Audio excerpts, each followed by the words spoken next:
The dirty secret behind credit cards and how two companies ruined this market. Imagine that every time you swipe your card, a portion of your money goes straight into the vaults of two companies that control almost the entire global financial system.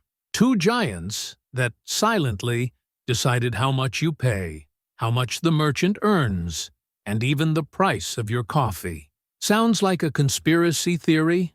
Well, that's exactly what's happening. Today, we're going to reveal how two companies built a billion-dollar empire, manipulated banks, crushed competitors, and dictated the rules of digital money. If you use a credit card, this video will change the way you see every purchase. Before we begin, subscribe to the channel, and let's jump into the video. Number 1. The innocent beginning of an empire. It all started with an ordinary entrepreneur and a simple problem: the absurd fees eating away at his profits. This is the story of how the payment system, which was supposed to help businesses, turned into a trap controlled by two corporations. At first, these companies sold security and convenience, but behind the pitch was a plan to dominate the way money moves. By the time merchants realized it, they were already trapped in a web of contracts and commissions, draining their margins, with no way out. The exclusivity trick. These two companies discovered a brilliant trick, convincing banks to sign exclusivity contracts. That way, only they could process payments. Anyone who refused was left out of the global network and lost all their customers. The result? A cartel disguised as a partnership. Banks, afraid of dying out, gave in. And the market, once diverse and competitive, turned into a game of you either play with us or you're out. From chaos to domination. In the 1960s, the payment market was a mess. Every store used a different system. The twins saw this as an opportunity. They created a standardized solution, sold the idea of security, and with that, began to capture all banks and retailers. In no time, no one could sell without going through them. Freedom turned into dependence. Innovation turned into monopoly. Chaos was replaced by control. Theirs. The invisible web of contracts. Behind every transaction is an invisible contract.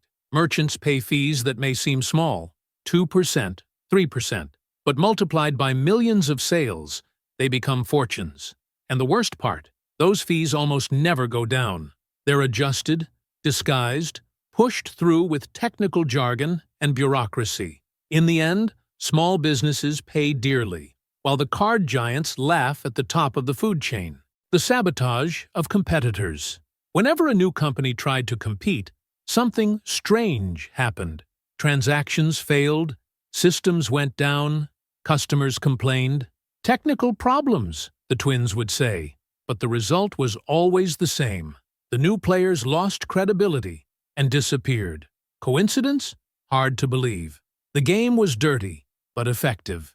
And so, the two companies turned the market into a battlefield where only they could win. The hostage economy. Merchants complain, governments try to react, but everyone is trapped in the same maze. Those who try to leave lose customers.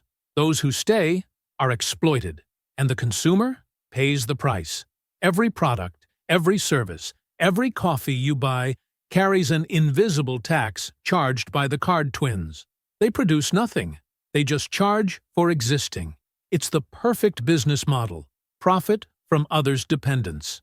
When power becomes censorship, the twins don't just control payments.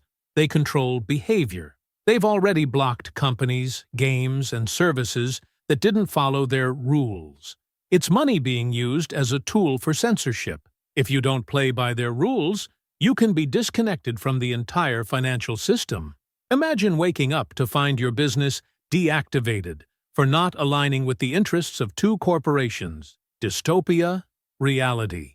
The domino effect, inflation and high prices. These abusive fees don't stay with the merchants. They're passed on to consumers. The result is a general increase in prices. Every fee on a sale becomes a few extra cents on a product. Multiply that by billions of transactions, and you get silent inflation, driven by two companies no one elected, but that influence the global economy. the revolt of the elephants. But not everyone stayed quiet. In Asian countries, like the jungle of the elephants, a new local payment system emerged, UPI, that challenged the duopoly. It was a historic turning point. Lower fees, freedom for banks, and real competition. The result? The twins finally got a taste of their own medicine. For the first time, someone showed that it's possible to break the spell.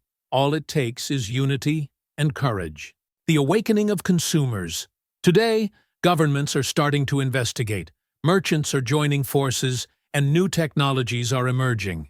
The duopoly still dominates, but the tide is turning. The future may bring a new era, where money is once again a tool of freedom, not control. But change will only come if the public understands the game. Because their power isn't in money, it's in our acceptance.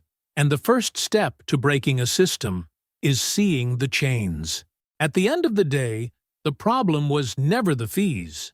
The problem is power concentrated in the hands of those who fear competition and profit every time you swipe your card. These two companies built an invisible empire, fed by our convenience and our lack of questioning. But the good news is that can change. Countries are already responding. New technologies are emerging, and what once seemed impossible, challenging a global system, is now just a matter of time and courage. The question is, will you keep funding the duopoly? Or will you get informed and help change the game? Because understanding is the first step to freedom. Like this video, subscribe to the channel, and share it with anyone who still believes card fees are normal. Let's get this message to where it really hurts: the pockets of those profiting from our ignorance.